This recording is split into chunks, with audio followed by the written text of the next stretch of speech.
அது மாதிரி கால் சாகன்னு ஒரு சயின்டிஸ்ட் ஒருத்தர் ரொம்ப அருமையாக ஒரு விஷயம் சொல்கிறார். அவர் இந்த யூனிவர்ஸ் சிருஷ்டியாகி எத்தனை வருஷம் ஆறுது அப்படிங்கிறதுல சயின்ஸ் என்ன டேட்டா சொல்கிறதோ அதையே புராணமும் சொல்கிறது. என்ன என்ன ஆச்சரியம் பார்த்தல, அது கால் சாகனுக்கே அதை ஏற்றுக்க முடியல. அதனால என்ன சொல்கிறார் அப்படின்னா, இது டெஃபினட்டாக கோயின்சிடன்ஸ் தான் அப்படின்னு சொல்கிறார் அவர். அதை விடுங்க, எதனால கோயின்சிடன்ஸ்லாம் அவர் ப்ரூவ் பண்ணலை. ஆனால் ஒரு விஷயம் என்ன அப்படின்னா, அவ்வளோ அக்யூரேட்டாக இருக்க முடியுமா? யூனிவர்ஸோட டேட்டுன்னு இவா சொல்கிறதும் அவா சொல்கிறதும் அவ்வளோ அக்யூரேட்டாக இருக்க முடியுமா? எப்படி அவ்வளோ அக்யூரேட்டாக மேட்ச் ஆகுது?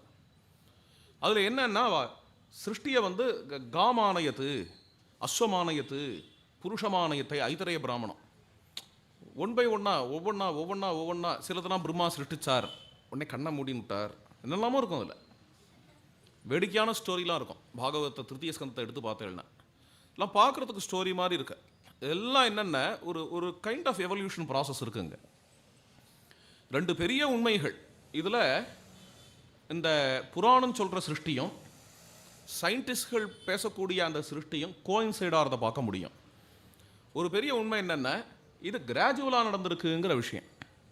இந்த சிருஷ்டிங்கிறது கிராஜுவலாக நடந்திருக்கு, இது எவல்யூஷன். ரெண்டாவது விஷயம் கோயின்சைடாகிறது என்ன அப்படின்னா, இதுதான் அற்புதமான விஷயம். இதுக்கு வந்து நம்ம வால்மீகிக்கு தான் நன்றி சொல்லணும். ஏன்னா வால்மீகி தான் இந்த சிருஷ்டி கதையை ஆரம்பித்து வச்சவர். ஆரண்யகாண்டத்தில் ஜட்டாயு சொல்கிற இடம் தான் இது. வரிசையாக இது என்ன ஃபேமிலி, இது என்ன ஃபேமிலி, இது என்ன ஃபேமிலின்னு வரிசையாக சொன்னார். அது என்ன பாயிண்ட் அங்கன்னா, ஒரே குடும்பத்தை சேர்ந்தவா தான் நம்ம எல்லாருமே அப்படிங்கிற பார்வை. அந்த சர்க்கத்தை நம்ம படித்தாலோ அல்லது ஒரு கால் எவல்யூஷன் தியரி நம்ம படித்தாலோ, எனக்கு என்னவோ எவல்யூஷனுங்கிற வேர்டு வந்து அவ்வளோ நான் அதில் கம்ஃபர்டபுள் இல்லை. தியரி ஆஃப் ஸ்பீஷீஸை படித்தாலோ ரெண்டுத்துலேயுமே படிச்சுட்டு இப்படி உலகத்தில் இதே பண்ண ஒரு நாய் போயின்னு இருக்கு, ஒரு அணில் வருது அப்படின்னா அதுவும் நம்மளோட ஏதோ ஒரு டிஸ்டன்ட் ரிலேட்டிவ் தான் அப்படின்னு தோணும். அப்படி தோண பண்ணிவிடுவார். ரொம்ப அருமையான ஒரு விஷயம் அது. அப்படி தோணும், எங்கேயோ நம்ம ஃபேமிலியை சேர்ந்தது தான் இல்லை, அந்த சைடு ஆஃப் ஷூட்டாக இது வந்திருக்கு, இது நம்மளாம் இப்படி வந்திருக்கோம். சிம்பான்சி கூட நம்மளுக்கு இதுதான் ரிலேஷன் தான் அப்படிங்கிற மாதிரிலாம் தோணும். அது மாதிரி தோன்றது எனக்கு பிடிச்சிருக்கு. சில பேருக்கு பிடிக்காத இருக்கலாம், என்னடா மிருகத்தோட போய் கம்பேர் பண்ணுறான் அப்படி தோணும். அவா இஷ்டம், அது அவா சௌரியம்.